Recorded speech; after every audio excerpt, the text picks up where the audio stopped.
we want to welcome you to the Mended conference. This is, I don't know if this is going to be our annual conference or not yet, but I know this is something that God put on my heart to do for me, because it was just something that was much needed. And we hear about this thing called mental health all the time, but you know, it's something, you know, we hear it, but do we actually practice investing, you know, in our mental health? And so coming up on Christmas time, and just from some of the men that I've been talking to, a lot of us, you know, were carrying solid emotional, mental baggage. And so it was just confirmation that, you know, something like this needed to be done. I call the conference Mended because as men, many of us don't realize we go through life broken. And it comes out in our behavior, it comes out in our relationships, because we have past issues and trauma that we haven't dealt with, or whatever, and there's a need for a man to be made whole, if you will, amen? And so it's God's will and purpose for us to live a whole life, amen? But even in our brokenness, God can still bless us and use us for His glory. Oh, yeah. And so, without further ado, my first guest that I'm gonna have up on the stage is none other than Mr. Chip Baker.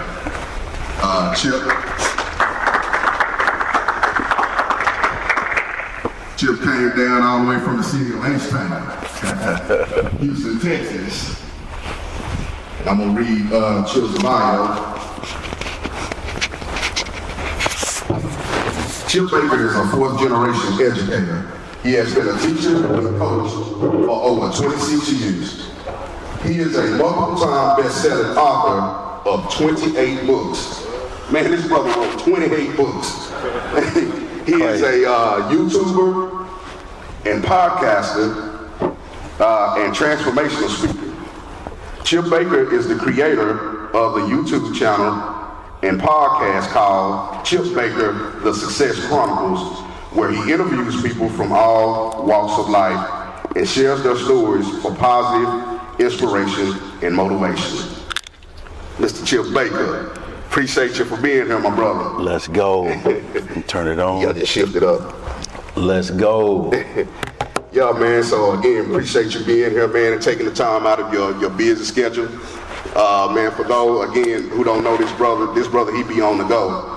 He may be interviewing Jay Prince one day, and then the next day he may be interviewing the superintendent of a school district. Yep. So I was initially drawn to Chip because Chip, he travels all over doing motivational, transformational speaking. He goes to a lot of school districts and wherever, man, you know, and so since that was something that I was aspiring to do, you know, dude, man, just, you know, kind of took me up under his wing or whatever, you know, opened up some doors for me, you know, that he had, and I appreciate that, man. Well, first, Slugger, man, I just want to say thanks so much for the amazing opportunity to be here with you. I consider it an honor and a privilege to be here with you men as well. I'm just grateful for the opportunity, man. I've been excited ever since I knew we was going to have the opportunity, man. It's on. Yes, sir. Let's go. Yeah. So, Chip and we're going to be talking about emotional intelligence. So let me set my screen right quick. All right, Chip, first question out of the gate. Yeah. So we've heard this term emotional intelligence before. What actually is emotional intelligence? I think first off, emotional intelligence is like a new thing, right? Like back in the day, we didn't have like emotional intelligence. What's that? Right? Like it's more so like, boy, control your emotions, right? And so I think, you know, now emotional intelligence is really just an awareness, right? An awareness of your emotions and how they affect you and others, right? And so, you know, if we not are in control of our emotions, it could bring about bad consequences for us and good consequences. Right.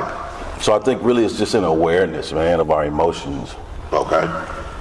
So you grew up in her and raised by a single mother. Yeah. How did that upbringing shape your emotional development as a young man? I'm still trying to learn that. Yeah. I think my first initial thought on that question is it was great because of who my mom was, right? Faith-based, grew up in the church and educator. So, our life was service. I was taught to live a life of service and understanding that, boy, it ain't about you. Yeah. So your mom was an educator too? Yeah, man, I'm a fourth generation educator. Okay. Mom, grandmother, great grandmother, all retired educators. Being, like you said, this is my 27th year in education. My little sister is also an assistant principal in Conroe as well. So I've been in education for a long time, but it's really helped me, just learn to be of service, right? And control your emotions because it allows you to be able to help others. All right. So I heard you say earlier, about, something to the effect of suppressing your emotions. Yeah. Or whatever. And I'm gonna go off script, here, Let's go. bit. So do you think suppressing emotions, is that why a lot of men deal with anger? Because we learn to suppress it rather than express it in a healthy way?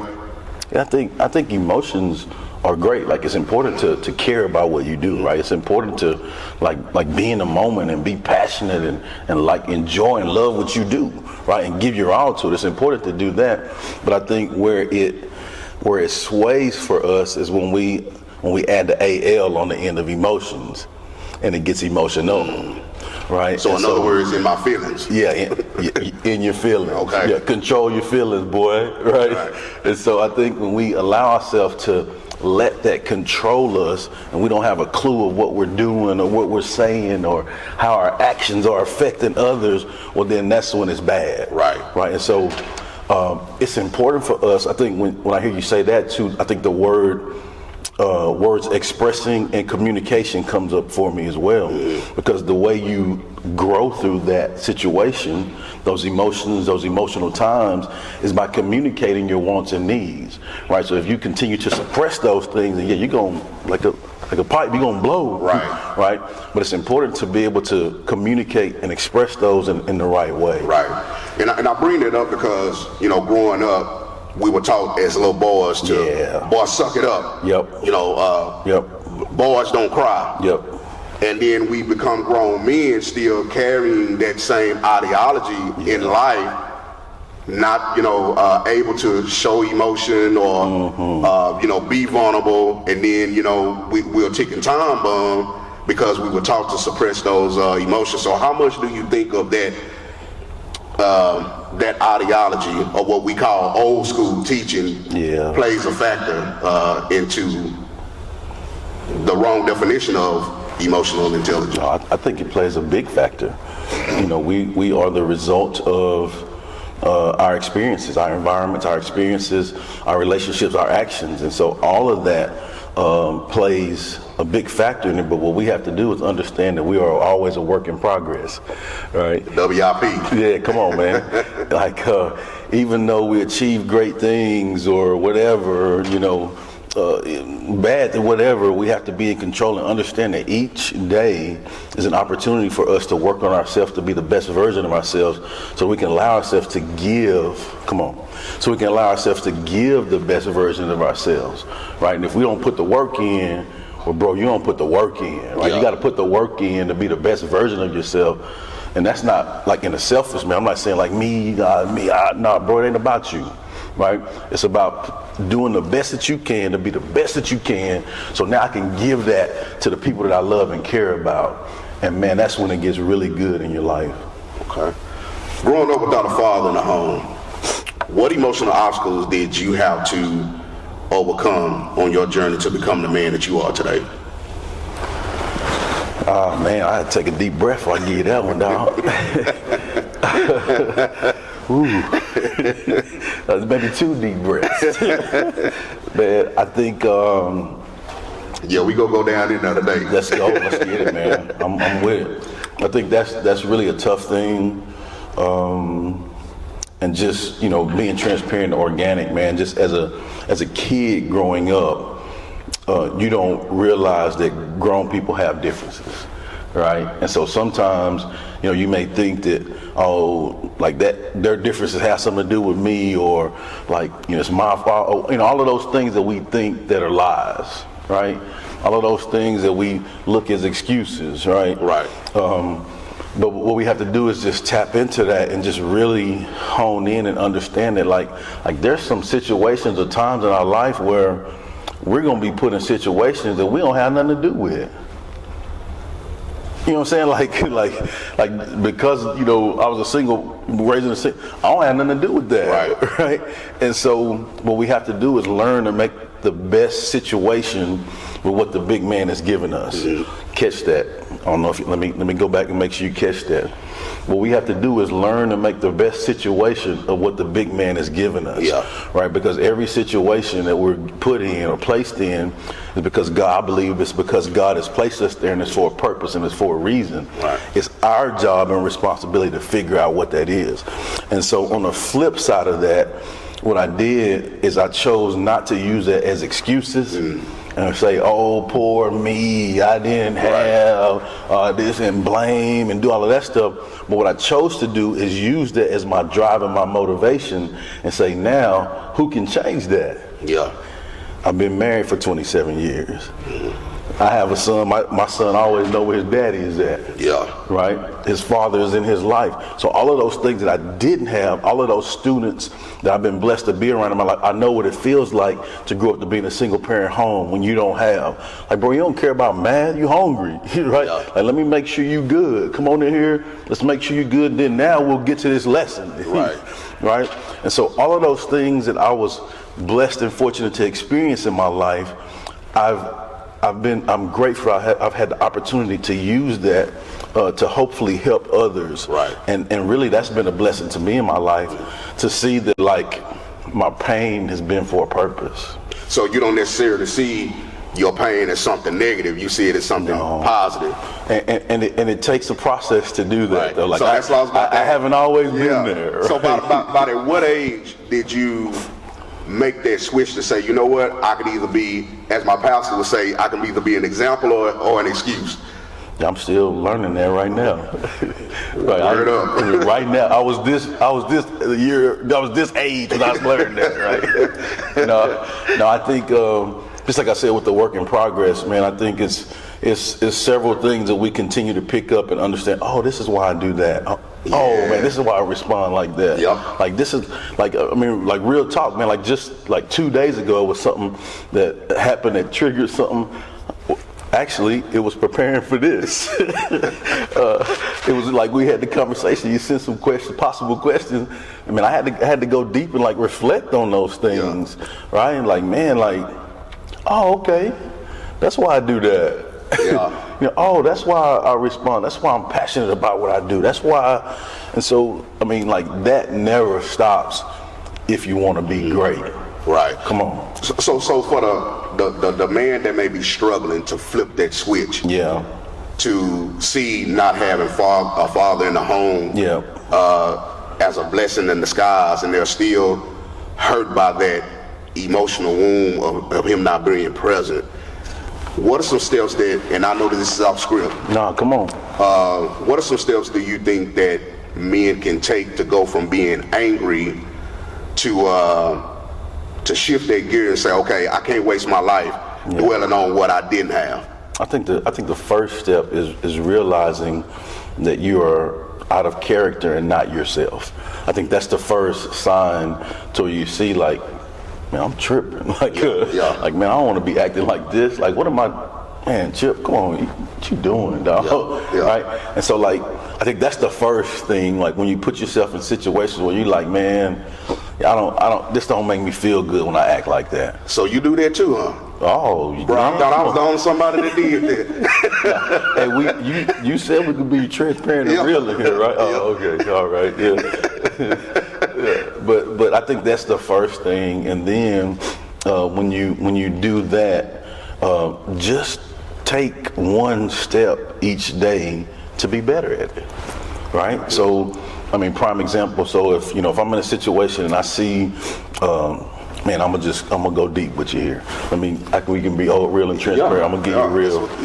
So there was a situation with my mother, and man, I'm so grateful that my mom was faith-based and was a good person, because she didn't allow their adult differences to let them come between raising their kids. And she allowed my dad to be in our life regardless of their differences, right? So she operated in grace and forgiveness.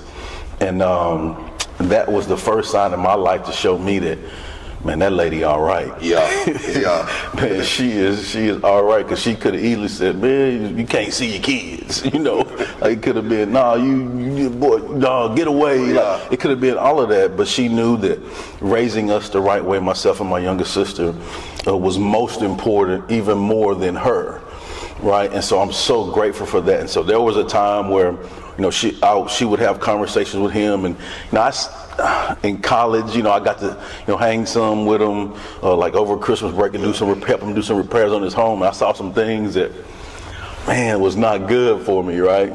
And then, you know, I go home and my mom's having this conversation with him, and she's nice and cordial, and he's like, I'm like, man, I'm frustrated. I maybe even popped off to my mom, and like, she didn't really say nothing to me, but she looked at me like, you know, like, yeah, that's me. And so, like, that, it brought up some emotions in me that showed me, okay, from this experience, I will learn what I don't want in my life. Yeah. Let me say that again, man. Like, from that hurt and pain, I learned and saw that, like, I don't want that experience again in my life, and I don't want to give that experience to anyone in my life. Yeah. And so really, man, it's not perfect by any means, right? Let me say that. But it's also helped me with my moral compass. It's helped me with my emotional intelligence, with my decision making on treating people with respect, and being open and honest and transparent, like having the right intentions, right? Like, if I'm not trying to do right by that girl, like, I need to tell her, hey, look, man, I don't know, like, this is what it is, like, here's where we are, right? But I'm open and honest and transparent, right? And so I think, you know, we have to do that, but man, that's deep, man. We could be here all day talking about that. And I'm gonna go off script here again, because you said something that sparked another question. Like when you said, you know, about, you know, treating women. Yeah. How much do you think having, I mean, you can even have a father in the home, but if he didn't set the right example, facts, with the mother, right, or whatever, you know, then it set this precedence. Right. And not that you're trying to point the finger, you know, at anyone, but what I've learned, you know, in adulthood is that our adult life is a sum total of what our childhood was.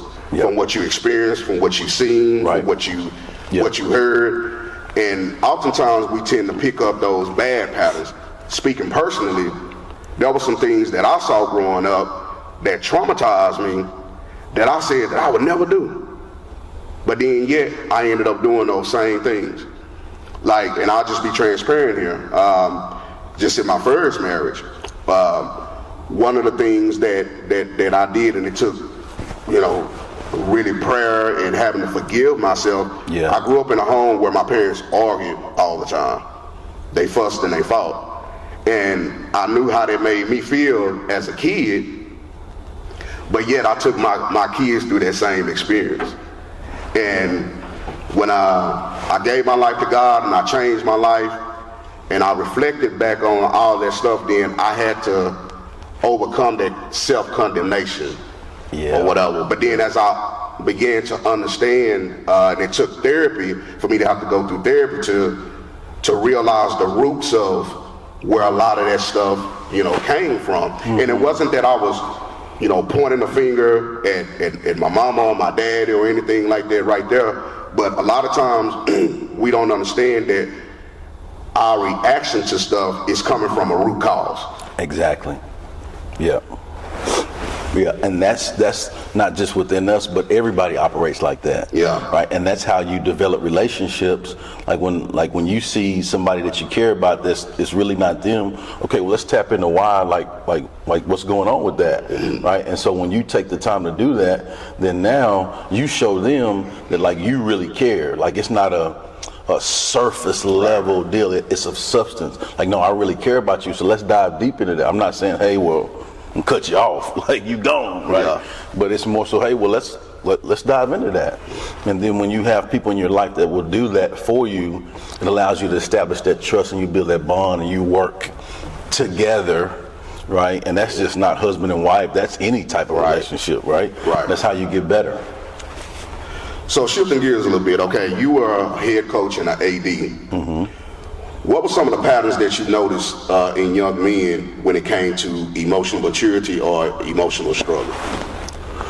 I think, like all of us, just not we talked about this earlier, just not having an understanding of how to respond the right way to certain things, right? And we've all done that, right? And so I think when you are have the awareness, emotional intelligence, right? When you have that awareness, then it allows you to kind of like take a deep breath, count to 10, like all of that stuff, right? Like reflect, like all of those things we do, it allows you to take that brief moment to, okay, then now I can react, or now I can respond, or, now I can do this, but not just going off a route, bam, it's a trigger, let's, not being that way. Yeah. And so I think, just seeing those things, those are some of the things that I've seen, but I mean, that's not just kid, that's adult. I mean, we all do that. Yeah. Right. And so the beauty of it is, and we've said this probably 4 or 5 times already, we continue to be a work in progress.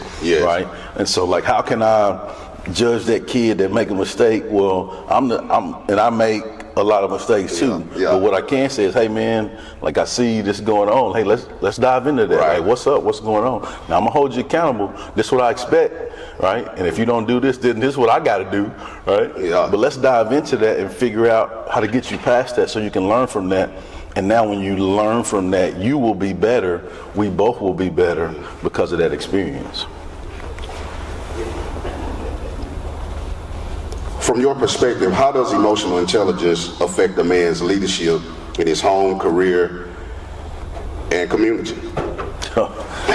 Man, it's everything. It affects everything. Yeah. Just that awareness. I just like, as I heard you say that, the words that come up for me is be an example.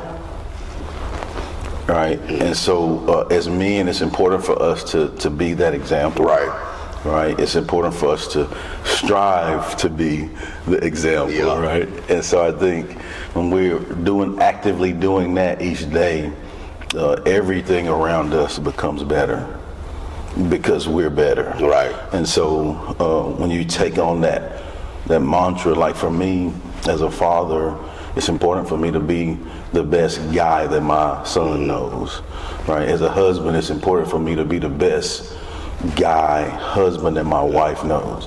As a teacher, as a coach, it's important for me to be the best teacher and coach that them students will ever know in their life. Yeah. Like anything I do, if I'm hanging out with my guy Slugger, it's important for me to be the best presenter and give the best that I can give in every situation that I can give, because I'm striving to do that and I'm striving to have a work in progress. Right. So now I'm gonna be honest with you, Chip. Now we say we're keeping it 100, right? Come on. Emotional intelligence is something that I still I'm a WIP work in progress with that. Yep. And though I don't respond off emotions as much as I used to, but inwardly, man, there be some situations where I'll be like, all right, Lord, if you don't hold me back. Because especially being in ministry, people think that they can talk to you, do anything to you, and you're supposed to be just, I can come up there and slap you, and I'm gonna turn the other cheek. Hey, don't let this soup fool you. And I'm just be honest with you. Hey. The first thing that come to mind ain't scripture. Hey, don't let this soup fool you, dog. I will get down. These books and this education, bro, don't Don't get it twisted. And so, I'll tell you, a situation happened to me about a week or so ago. And I was having a conversation with someone, and the more I took the high road, it was like the more they took the low road. Yeah. And the slugger in me wanted to give them some choice words. See, I can talk to you in a way where I ain't got to cuss you out, I ain't got to say nothing vulgar, but, you know, I can dig back at you. Yeah. And I didn't. And man, and when I got home, and I just felt this burning sensation on the inside, like, man, why you let them get away with it? You know what I'm saying? That wrestling, then this is what came to me. And God spoke to me plain as day. This is what emotional intelligence is. You're so used to, in your life, for most of my life, acting on what I felt, to where doing the right thing feel like the wrong thing sometimes. Come on. Come on. You know what I'm saying? So I don't know about y'all, man, but I know we tell kids, grandkids, we tell them to do the right thing, but truth be told, the right thing don't always feel like the right thing at times. But because I've been taught that it ain't about your feelings, it ain't about what you feel, and so being at this age of 47 years old, I still have to have that pep talk to myself and say, dude, don't do that. Yeah. Don't say that. Yeah. And even though the person across from me may not realize what I'm wrestling with on the inside, but they're restraining something serious, man. And and what I've found is that it takes more strength to practice restraint and emotional intelligence than what it does to just pop off. Yeah, I think a couple things come up for me. I think the first thing is thank God that we don't have to handle it all on our own. Amen. Mic drop. Right. And so I think that's the first thing we have to realize is like bro, you ain't got to do it on your own. Right? Like we may think that we do. Right? But like, and I'm gonna go old, if he brought you to it, he'll bring you through. Right. And so we don't have to do it our own, but lean on, not on our own understanding, but his, right? And so when we allow ourselves to really just dive into that and believe that and operate in that manner, what happens is the process, like you just said, right? You know, like none of us are immune from growing through tough things or being in crazy situations. Right. You know, there's a lot of times where we got to revert back to our home training. Right. Like I've been to some times, like you said, like bro, like I want to say, hey, come meet me over here then. Right. Like you know where I'm at. Like come on over here. Right. Like you want to do those things. Right. But like you have to revert back to your home training. Your home training say don't act like that. Right. And the bigger picture of that too is with the emotional intelligence, when we allow ourselves to keep those emotions intact, what happens is, yes, it takes a lot of strength to do that. First off, right? Yeah, it takes a lot to say, "No, I ain't gonna hurt you, dog." Right? Like, right? It takes a lot of strength to just hold on, right? Yeah. But what happens is, when you allow yourself to do that, the people that you love and care about, they benefit from that. So prime example, man, I was in a situation, you know, as a leader in my job, there was a situation that happened, and like, man, I'm telling you, I wanted to tell like the person I was having the conversation with, hey bro, you know where my office is, you got both my numbers, you know where I live at, come on over here. Right, come on. Like, that's what I, like you said, on the inside, that's what I wanted to say, right? Like, you know, did I say my family, my dad's side from the South Dallas? Did I say, oh yeah, bro, like, hey, like, you know where I'm at. Like, I wanted to do all of that, but I knew that the bigger picture is if I act a fool, well, first I'm gonna lose my job, right? And then if I act a fool, then now that hurts my career, right? And then, like, I can't make money to take care of my family. My son like to eat, right? My wife, they like this house, this nice house, like the video, they love all of that stuff. And so if I act stupid and get out of myself, out of character, well then, bro, it don't just affect me. Right. It ain't just about me. Right? It's bigger than me. And so when we can operate in that manner, man, that gave me chills when I said that. Yeah. That gave me chills when I said that. Let me say it again. The way I operate and carry myself, it don't just affect me. So in other words, when you think outside of yourself, Yeah. and you think about who your actions Yeah. may hurt, then the more apt you are to exercise that emotional intelligence that we're talking about. Yeah, and just down the road, you know, and we talked about the example too. Like, and this was when I was in that situation, I actually thought about this. Like, if I respond the wrong way, what am I teaching my son? Like what am I showing my son, right? I can tell him stuff all day, but by my actions speak louder than words, right? So like if I be all stupid and crazy and talk stupid about the people at the house and like them, you know, and do all of that stuff, well what am I showing my son?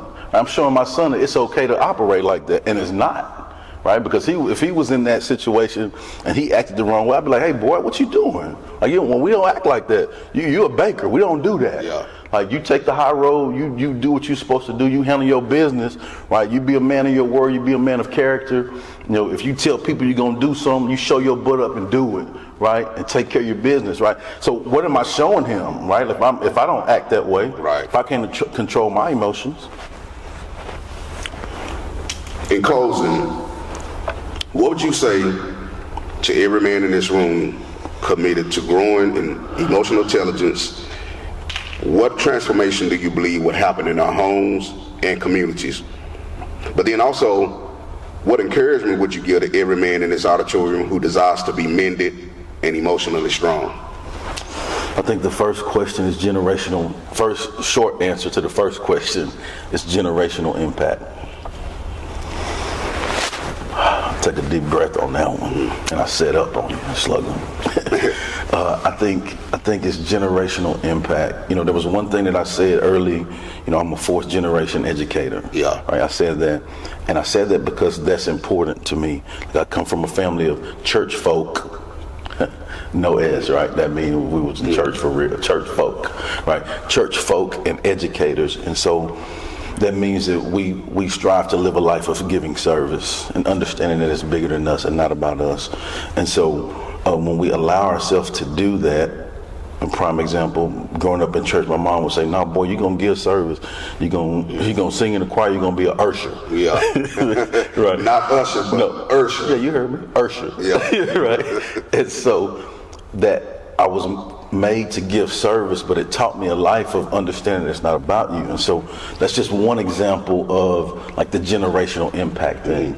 So when we can learn to control those emotions and have emotional intelligence, and it creates a lasting generational impact. That's just like being in faith. You know, when you instill faith as a father in your home, not just sending you to church, but I'm taking you to church. Yeah. Like all of those things. Yeah. It instills lots, right? Generational impact. And the same thing with emotional intelligence. When you allow yourself to do that, it instills that. So look, Curry about here. Yep. So what would you say to the man who didn't come up in a family that practiced emotional intelligence? Right. You know, they grew up with cussers, fighters. You know, you know, they pop off on you. You know, they didn't have no restraint. So how can a man change the trajectory of that generational pattern? Especially when it goes back generations and generations. Oh man, that's good. I think it's important for you to be who you are, right? So like if you are that, be that, right? But at the same time, and we've said this repeatedly, but have the heart posture to know that you are a work in progress, right? And so when we can operate in a manner of, man, I ain't perfect, right? Nor will I ever be. And that's the beauty of life, though, right? That's what makes life fun and exciting, because like now, I got the privilege to always work on something. Right. Right? Like not just say, oh, I made it or I've done it. Like I will never be in that place. Right. So in other words, just have the first step would be just having an awareness that, yeah, I'm a work in progress, but I need to work on this. That this needs to change, because if I don't get this under control, then it's bigger than me. It's bigger than me. Yeah, it's bigger than me. And then just the encouragement piece. The second part of your question, man, is just take one step today. I think so many times we get caught up in the weight of the world, or the bills, and all of the stuff. Like, and granted, it is on our shoulders, on our back, right? We have to carry that weight, right? But if we can just take one step today, right, to be better on it, and then tomorrow take another step. Right, and then what happens is we get to where, okay, now we got a little jog, right? Then now before you know it, you're sprinting to that thing, man. And so you're in a space to where now you know that, man, I'm sprinting to that emotional intelligence. I'm sprinting to that success. I'm sprinting to that generational impact. And you can look back on it and be super proud of the growth and the journey and the destination that you've been on. And that's, really where we are today. Right. Right. And so then now you can give that to others. Like you don't just sit on the stage and talk from if you hadn't experienced these things. Right.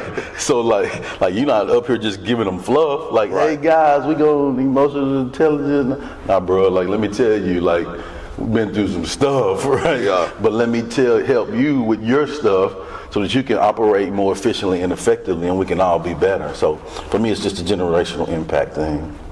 Cool. All right, so we're at the part of the session now that we're gonna open it up for questions. Don't be afraid to speak. No question is a dumb question. So this is the part where we're going to give you an opportunity to participate. So if you have any questions for Mr. Baker that you would like to ask him on emotional intelligence, you can just stand on right where you are and shoot. Let's go. Came here for a reason. So here, listen to you, and you was talking about the meat part, and that's the strong part, meat. Yeah.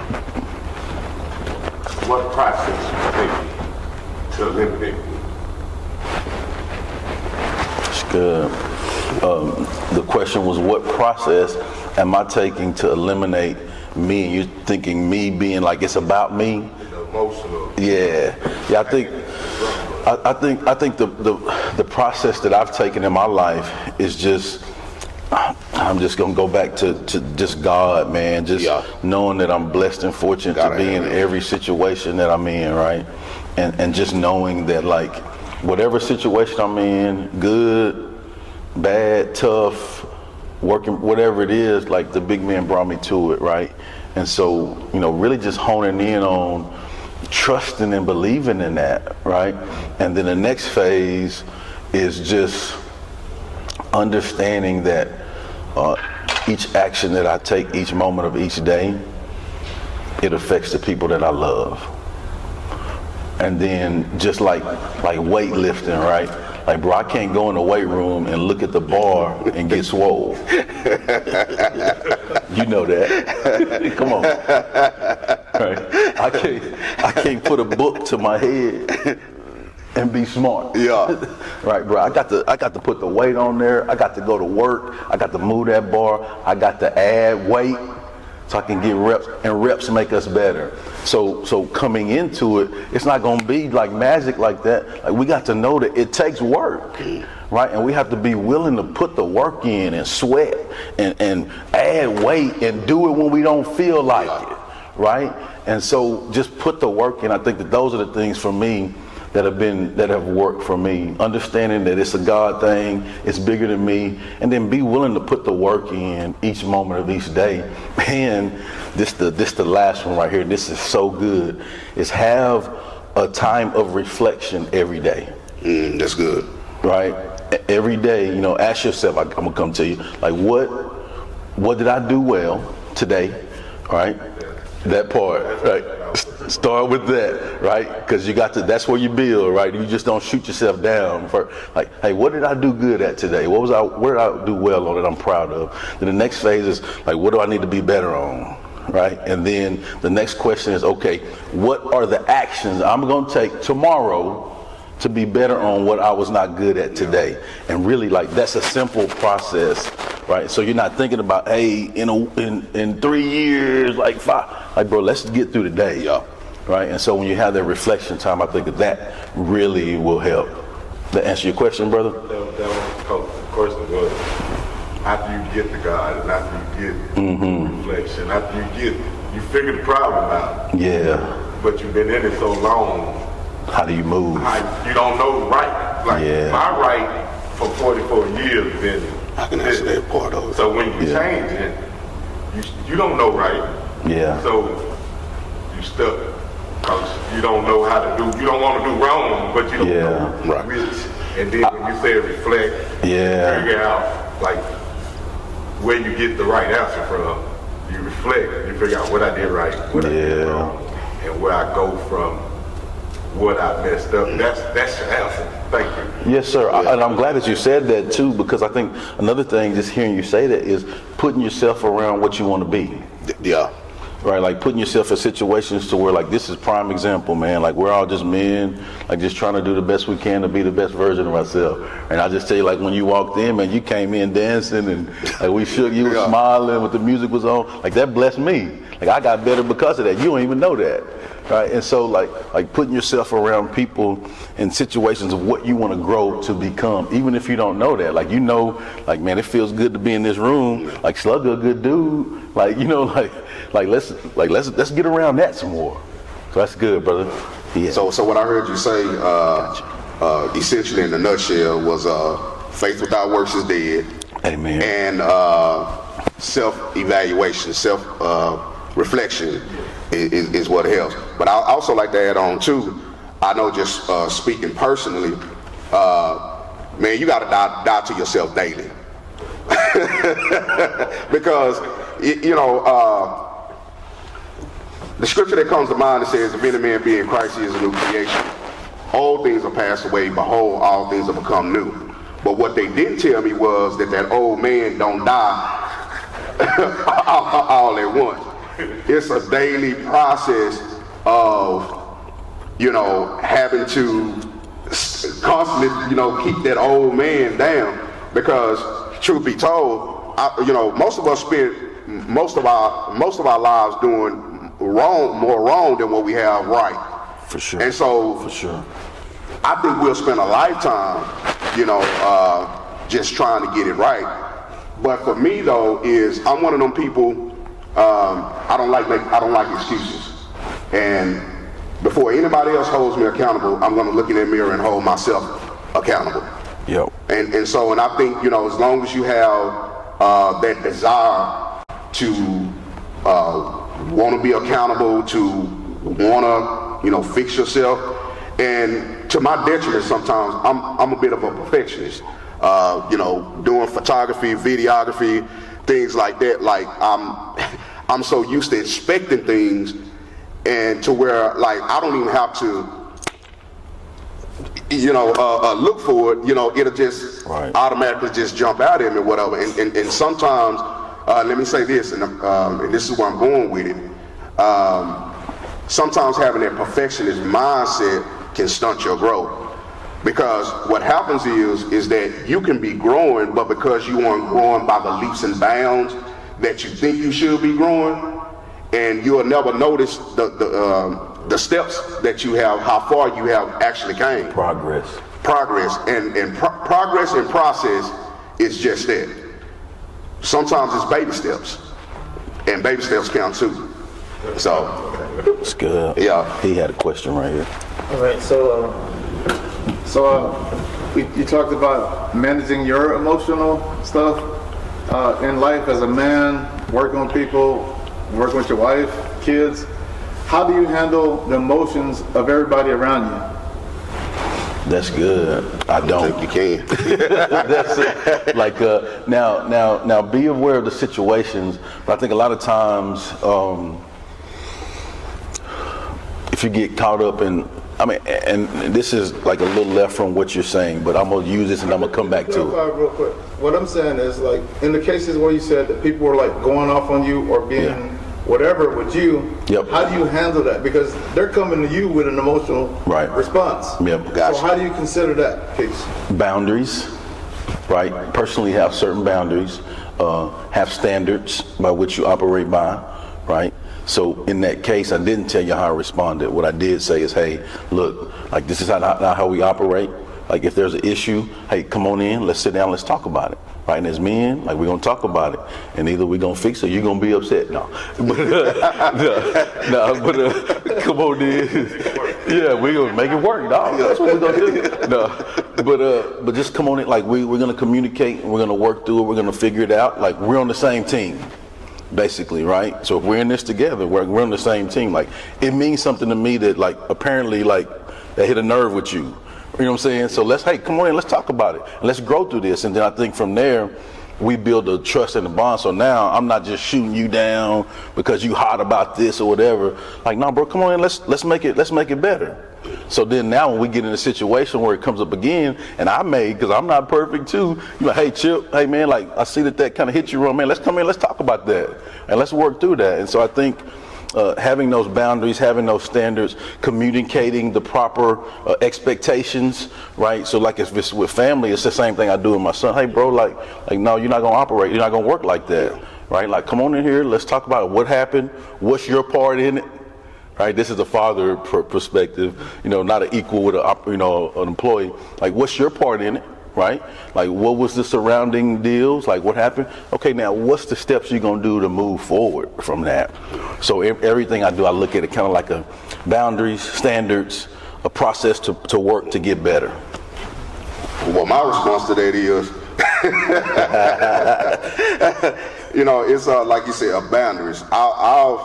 I'm learning to set boundaries, and my boy Ken will tell you, like, shh.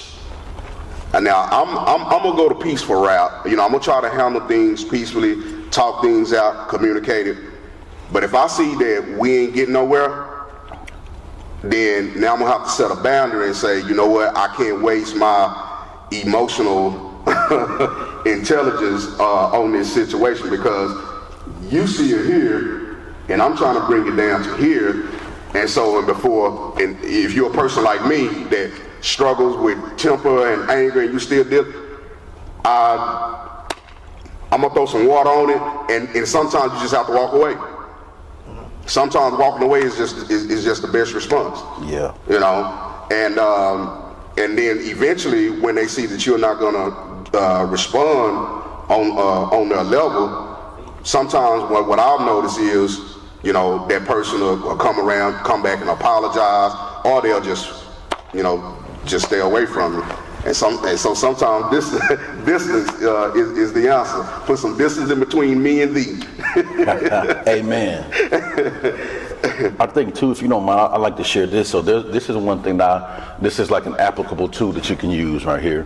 And I've learned to do this in my life. So first off, we have to have noise cancellation in our life, yes, right? So like, we don't, like, all the noise, like all that other stuff is not important. Like, what's important for what you're trying to do and where you're trying to go, right? And then when we hone in on that, man, probably about 6-7 years ago, I created this chart, and I wish I could put it up here, but if you can visualize this like a pie chart, if you will, right? So visualize a pie chart, and then in the pie chart, there's like percentages, it equals 100%, right? But there's 10 things that I have deemed in my life that I prioritize, right? And I don't do anything outside of that in my life, right? I've prioritized those things, and that's faith, family, work, personal growth, relationships, making a difference, being present, my attitude, I can control that, my effort, and being the glue. So every situation I'm in, man, I want to hold it together. I want to be the person to hold it together, right? And so, like, those are the 10 things in my life that I've prioritized that are important to me, and I don't do anything in my life outside of that, yeah, right? And so, like you said, I don't wait. So in my daily reflection, that's what I reflect on, okay? How was I today with my faith? Okay, how was I today with my family? Okay, at work, was I good? Did I do my thing that I was supposed to do? Okay, so I go down that list of those 10 things in my daily reflection. And so then the next day, if I'm low on one thing on that, well then boom, I got to work on that the next day. And it allows me to have balance in my life, right? Because now I know that, like, these are my priorities, because like your priorities is going to be different than my priorities. Your priorities are going to be different than his, right? And so, like, we all have our priorities of what's most important to us. I think when we can go hard and work on that every day and have that balance in our life, then that's really helped me, right? Like I'm not just giving you fluff on that. Like, man, that's what I really do in my life, like each day. All right.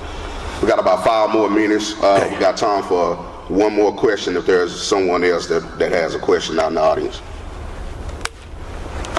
You touched on being a perfectionist. I deal with that too.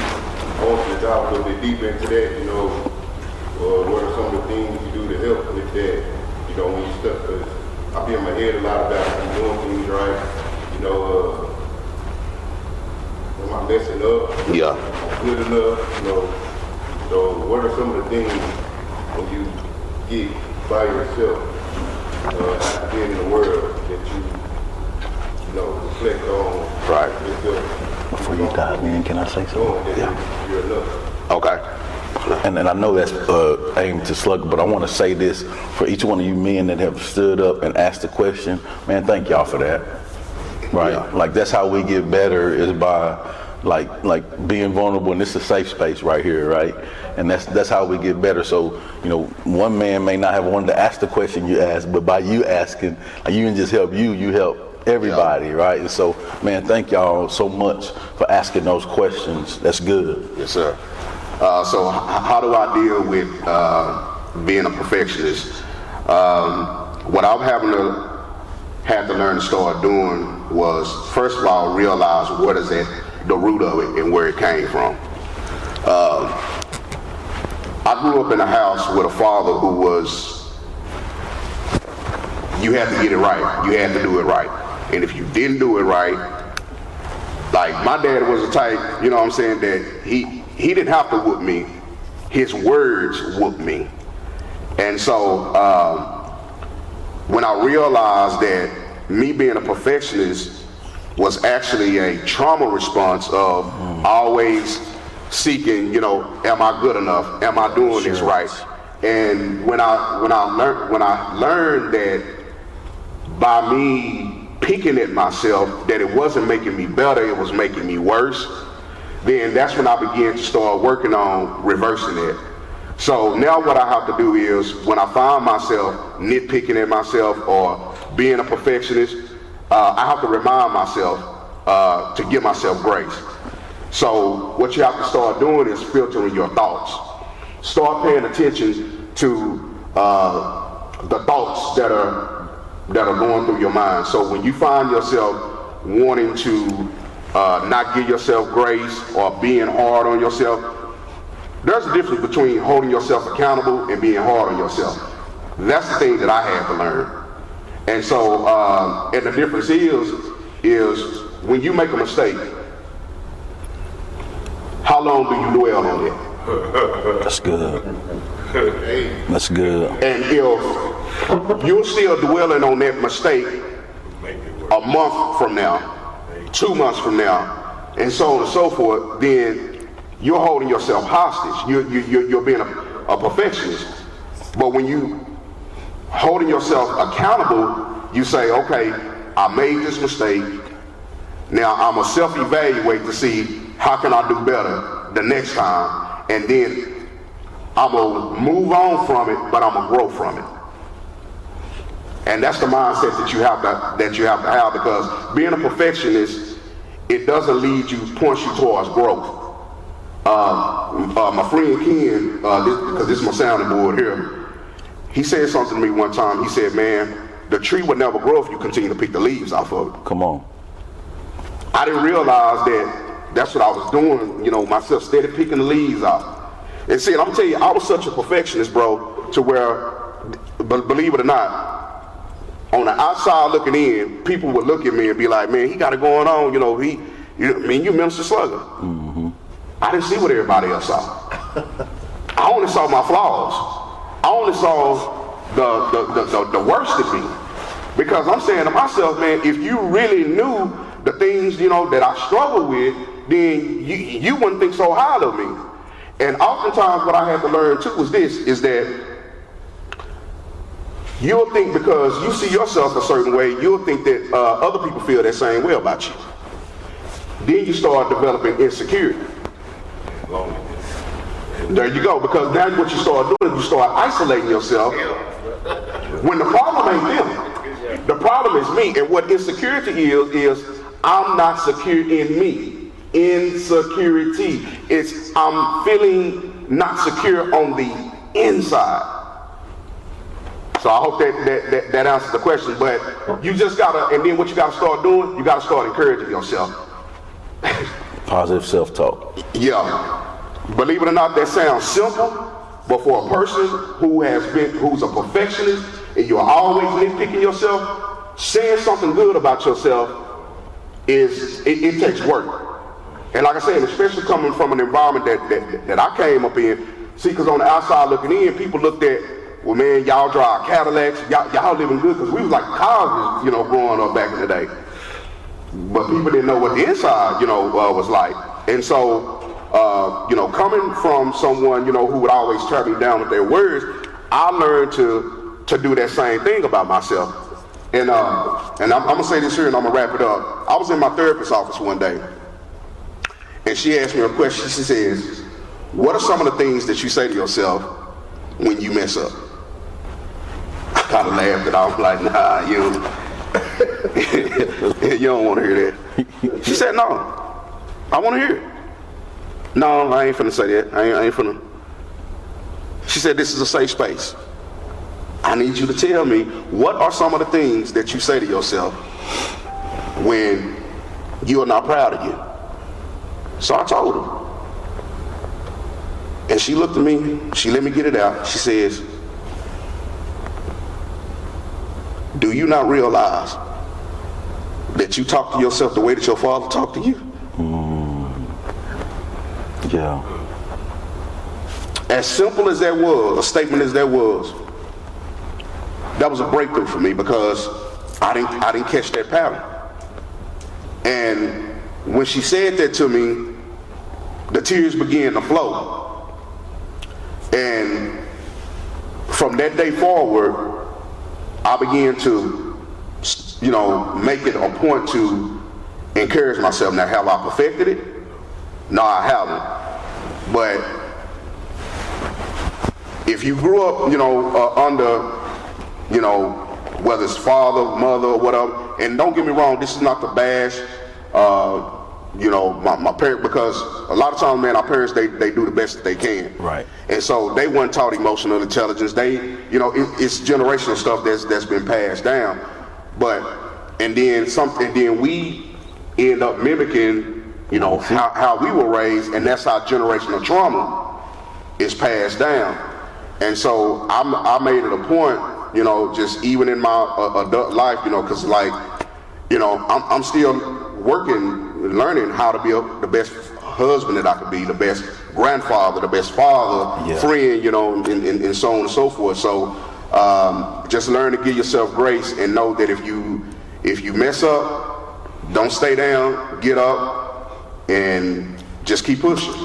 So I think one thing, just a practical tool that I've learned, that I've incorporated in my life, I guess this is like from sports that I kind of learned this, but when we win, that's good, be in it for 24 hours and enjoy it. When we lose, be in it for 24 hours and enjoy it. Yeah, and enjoy it, right? Okay, what can I do to be better? If you're gonna sulk, whatever, bro, I messed it, whatever you do, 24 hours, do that, and then now, hey, boom, we're gonna move on and get better, right? And so just kind of learn to, time your pity party. Right? It's okay. Things happen.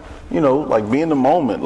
Because you care, it's important. Yeah, you do that. Give your all to all of that. Give everything, but then set those boundaries with yourself.